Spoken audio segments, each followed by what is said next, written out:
New research psychedelic ড্রাগটা কি, যেমন MDMA, একটাসি, LSD, DMT, psilocybin, এই ধরনের যারা নিয়ে থাকেন তাদের একটা মারাত্মক ঝুঁকি থাকে স্কিজোফ্রেনিয়া হওয়ার ব্যাপারে।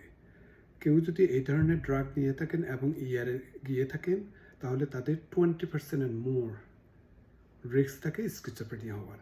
এবং ইয়ারে যদি ভালোভাবে ট্রিটমেন্টও করা হয়ে থাকে এই ধরনের ড্রাগ নেওয়ার পরে, এরপরও প্রায় 5 গুণ আপনার এই স্কিজোফ্রেনিয়া পরে হওয়ার সম্ভাবনা থাকে।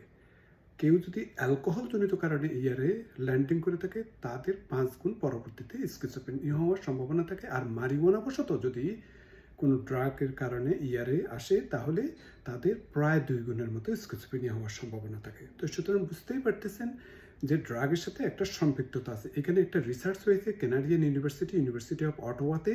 সেখানে দেখা গিয়েছে যে 86% আপনার বিটুইন 2014 থেকে 2021 যারা হ্যালোসিনোজেন নিয়েছেন এবং ইয়ারে গিয়েছেন তাদের ক্ষেত্রে অনেক আপনার স্কিজোফ্রেনিয়া দেখা গিয়েছে পরবর্তী 3 বছরে।